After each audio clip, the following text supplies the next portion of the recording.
General Motors yesterday reported earnings. General Motors yesterday reported earnings. Shout out to Adrian. I'm going to be reading that super chat shortly. They had a blowout quarter. General Motors had a blowout quarter, ladies and gentlemen. They were firing on all cylinders for the previous quarter. They reported earnings. All right, we're going to get into that. And then we're going to get into the UAW strike. I knew you wanted to show up, Brittany. Shout out to Chris. I knew Brittany wanted to come up on this part. I do this just for Brittany. But before we get into how everybody is suffering as a result of this strike,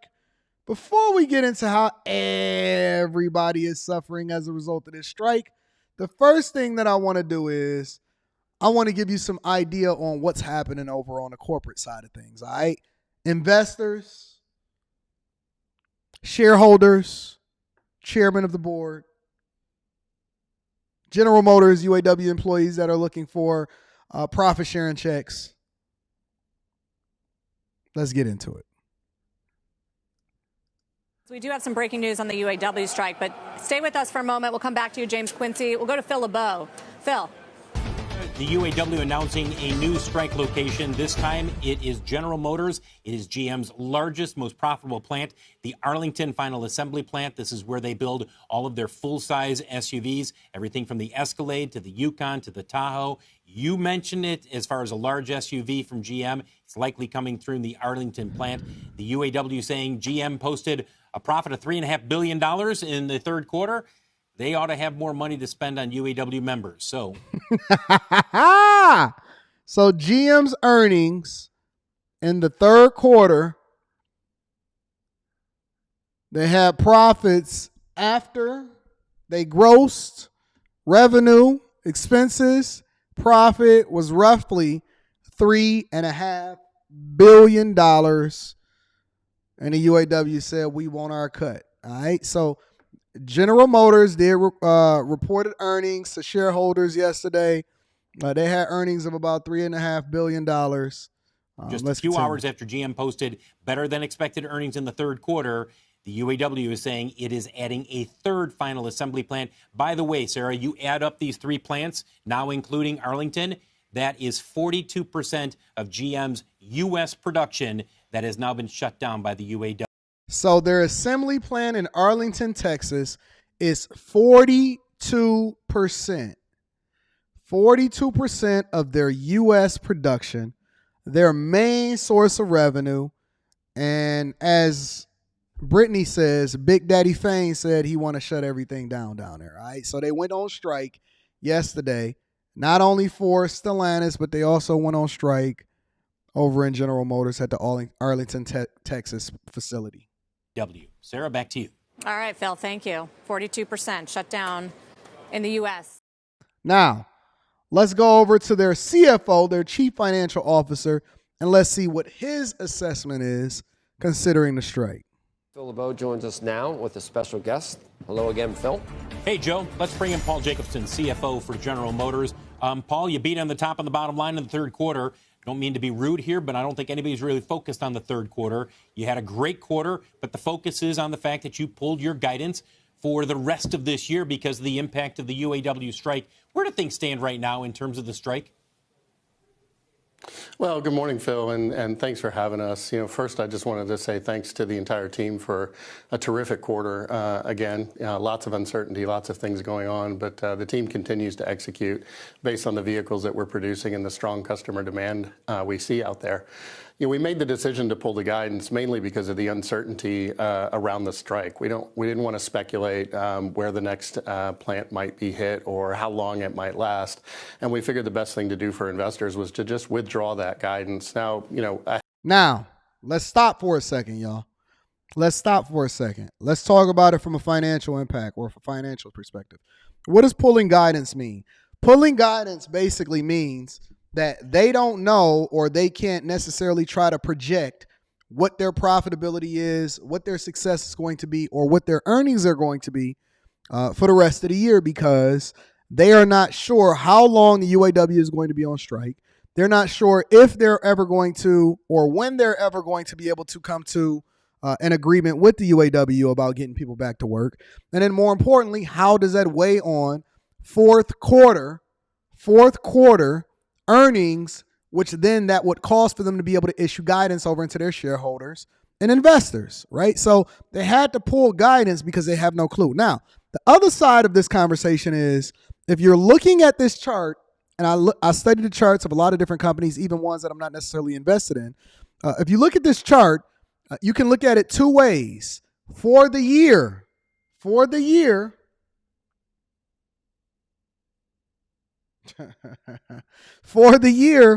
GM is down because of this strike 17%. The stock price is down now 17%. 17%. Over a 1 year span, they are down over 17%. Now, you can look at this a couple different ways. Now, I'm not telling you what to do. I'm just giving you a little bit of insight of how I see things, right? You can look at it a couple different ways. You can say, well, I anticipate, based off of the information that Anton is giving me, that at some point they're going to come to an agreement and get everybody back to work. At that point, will the stock then rebound? And this is where I don't play in the sandbox because I don't speculate based off of short-term prospects. Everything that I do and everything that I teach the bag chasers, I am investing, not betting, but investing based off of a long-term view of what I think the company is going to do. But for all of you short-term investors, the question that you have to ask yourself is this. Is the stock price suppressed based off of this strike, and will it rebound almost immediately or within the next 2 months, especially when you got Christmas right around the corner and it's a possibility for them to then be able to come to an agreement, and then you're going to have a blowout quarter? Will the stock be able to rebound from its 1 year low if everybody get back to work? I'm not a short-term investor. I look at everything from a 10 to 15 year view. But if I am a short-term investor and I see that year over year that it is at its all-time low year over year and it's a 17% drop just based off of the fact that they're striking right now, I would pay attention to this. I'm not telling you to invest. I'm not telling you what to invest in. I'm just saying that every once in a while, there may be an opportunity in the marketplace, and most people run when the stock price starts to go down, but people that actually pay attention see it as an opportunity. It is a dip. I've even considered it myself, but because I have to be a reflection of the things that I advocate for, I cannot invest based off of the dip. If I invest in General Motors stock or Ford Motor Company stock, then it would have to be based off of the long-term prospects of a long-term investment, based off of the idea that maybe they issue dividends, maybe they do stock buybacks, the compound interest or the compound growth of that stock or that company then allows for me to be able to leverage that, so on and so forth, right? But all I'm saying is, and I'm asking you a question, is it a dip? And will it rebound considering that it's down, and it should be up, but it's down over 17% year over year? Just keep that in mind, y'all. Ahead of that decision, I will tell you that we were performing, the core business was performing at the top end of our range. But just given that uncertainty, we felt like that was the prudent thing to do in the short time remaining in the year. You've offered 23% wage increase, cost of living adjustments, a retirement benefit increase, a number of other things that you believe should be enough to get the ball past. You know what? I'm going to buy $5,000 worth of shares right now. Give me a second. $29 a share. Let's do some mental math here.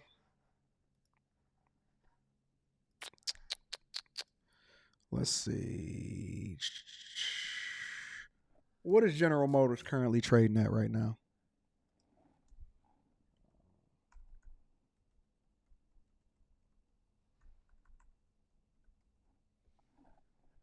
They trading at $27.83 a share right now. Tesla's up. Ford is down for the day. 1.1%. Tesla's up almost. Tesla's relatively flat. Amazon is down 4.5%, a little over 4.5%. General Motors is trading at $27.83 a share. All right, so let's do this.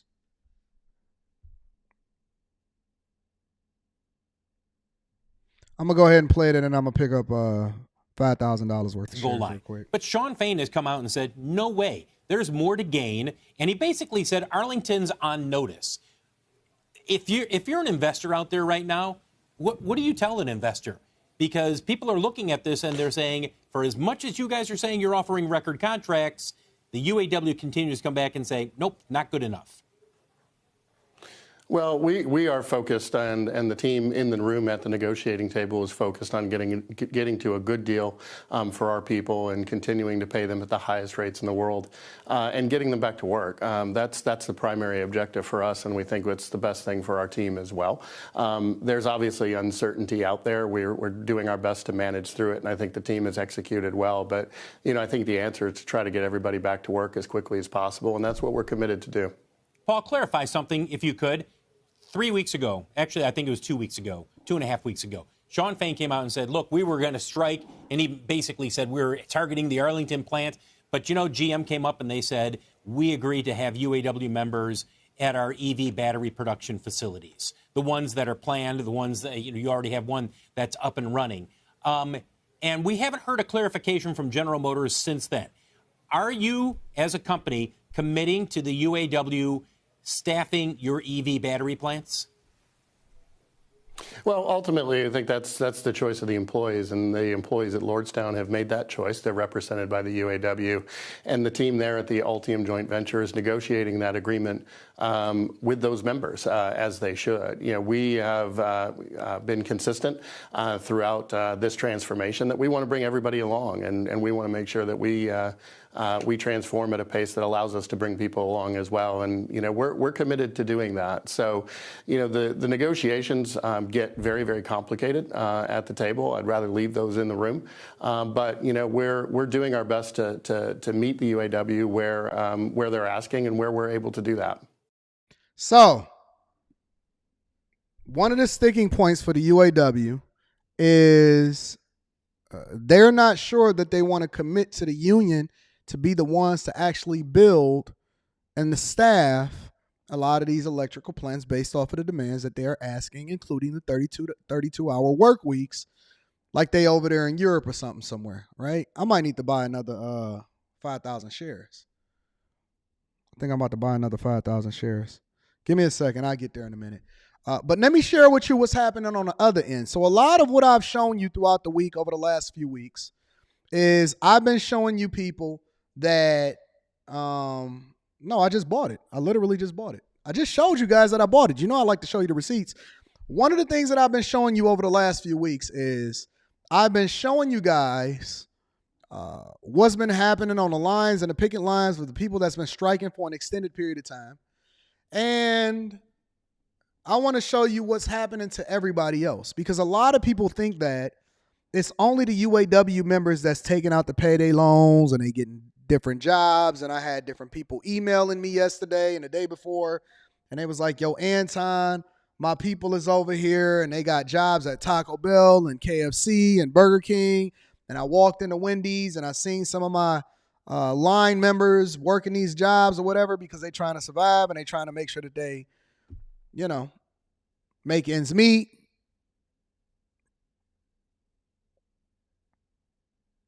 That's what they've been telling me. But there's another side of it other than just the UAW members as the ones that are suffering or starving as a result of this extended strike.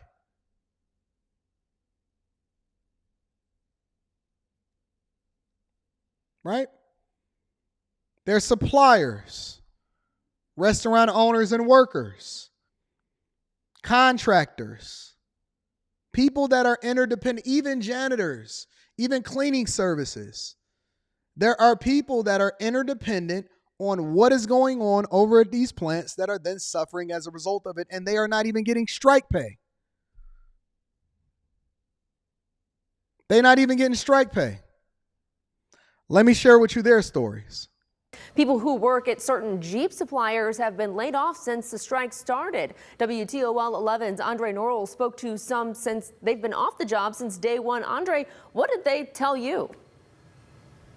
Well, Kaylee, unlike the Jeep assembly complex workers behind me, Adient interior employees can't get any strike pay. Well, since they aren't on strike. But some tell us that they're having trouble getting any financial help. Kim Gott has been making cuts wherever she can. I've only been doing my car and my house, and then a lot of bologna. Ain't nothing like them bologna sandwiches. Let me tell you something. Ain't nothing like them bologna sandwiches. Y'all ever had spam? Y'all ever had spam before? Y'all ever had bologna? You know how bologna, have y'all ever looked up how bologna is made? Ain't nothing like them bologna sandwiches. They say they only pay for the, she paying for her house and she paying for her car and she don't know what the heck is going on. One thing that I'm trying to figure out though, as I look at these stories, how do people have a bunch of dogs and animals and stuff like that when they got to take them to the vet, they got to make sure that they feed them, all of this stuff. How do they take care of so many different animals? It's like having another kid.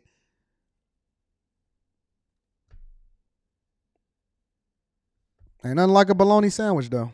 A lot of cheap food. And it's not only bills and food. She co-parents and has her 16-year-old son stay over less.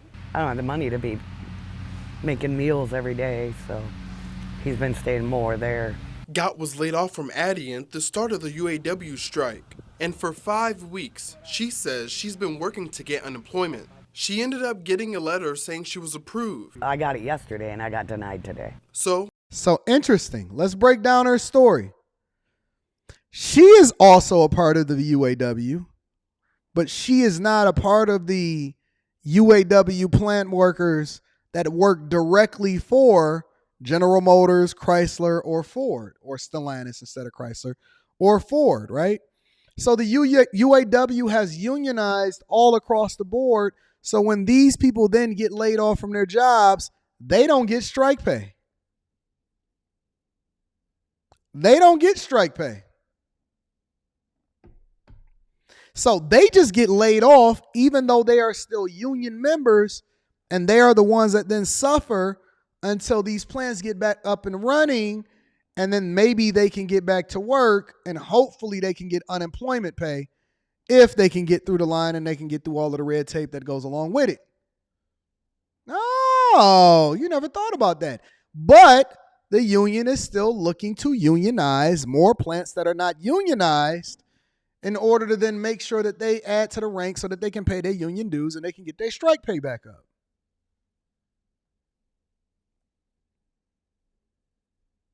Y'all ever had that top ramen? Y'all ever had that top ramen? Don't worry about it. And she's a co-parent. She has a 16-year-old son, and son can't stay with mama no more. He got to stay with daddy. She says son can't stay with mommy no more. Son got to stay with daddy. You know why? Because I ain't got no food to feed him. I don't have any food to feed my son, my 16-year-old son, so he got to go and stay with his daddy. Mama's baby, daddy's maybe. So now you got to stay with daddy because she tired of eating bologna sandwiches. Tired of eating bologna sandwiches. It's getting cold outside, ain't it, ladies?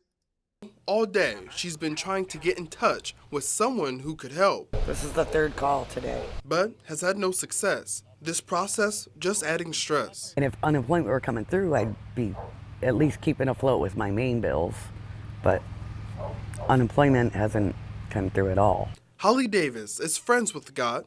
She's my ride or die lady. They both used to work at the Jeep assembly plant as temporary employees. Union steward, and everybody was like, you know, you're not going to get hired in. So they both left Jeep the same day and started the same day at Adient. And we had our interview the same day, too. So your union steward, hold on. So your ride or die, they was temporary employees at the Jeep plant. The union steward told them, hey, you ain't going to get hired in. You know that, right?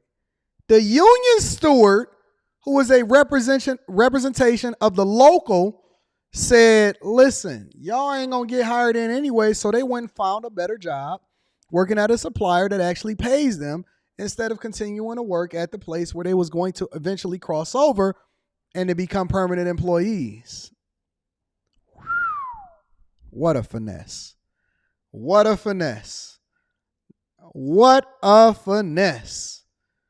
And that's your ride or die. So they both rolled or died together, and now they out there dying of starvation and financial instability because Sean Fain said that, listen, we got to make sure that we get our people taken care of.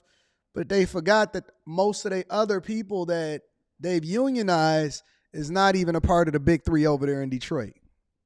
We had our interview the same day, too. After having the same troubles as God, she ended up getting unemployment.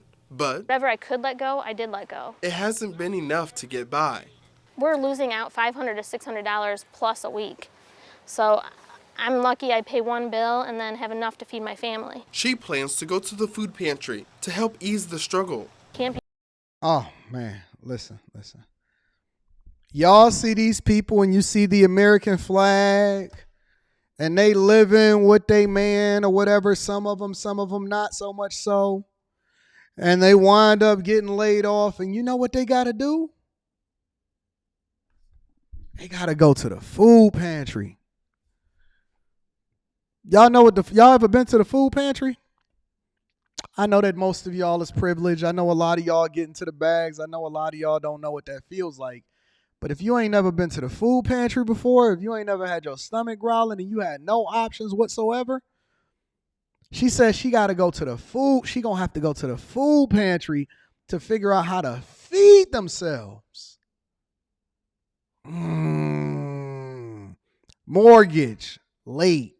Rent, late. Bills, DTE, electric, gas, late. Homeowners associations, late. Car note, late. Mortgage, late. Property taxes, late. Christmas presents, non-existent.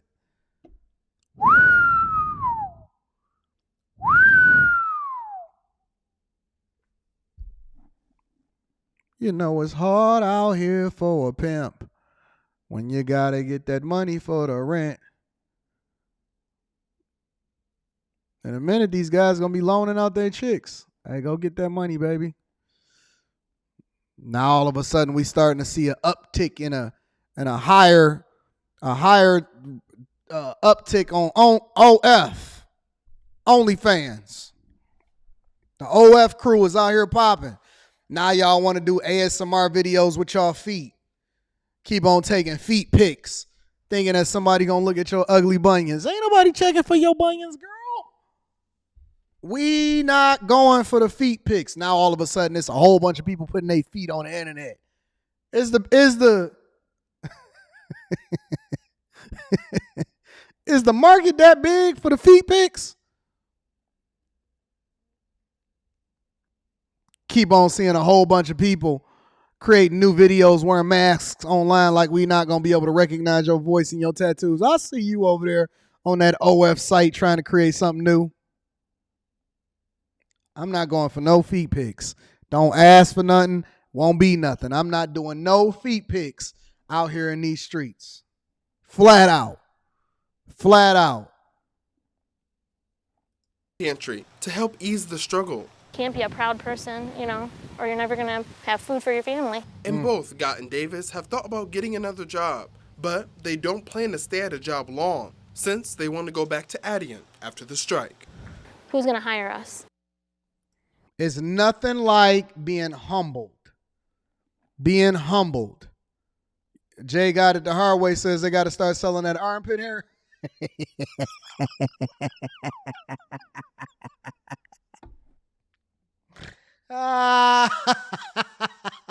Ain't nothing like selling your armpit hair. Never thought of that one. Ain't nothing like selling your armpit hair. Shh. Jeez, oh, peas. Oh, my God. Now, on the Ohio Job and Family Services website, it says it can take up to 4 weeks to get that first unemployment payment. Now, the two people we spoke to, though they're in full support of what's going on behind us, they just wish the unemployment process was a little faster. And if you get unemployment, it's going to take you up to 4 weeks in order for you to get it. Sheesh. Sheesh. Are y'all in the armpit hair like that?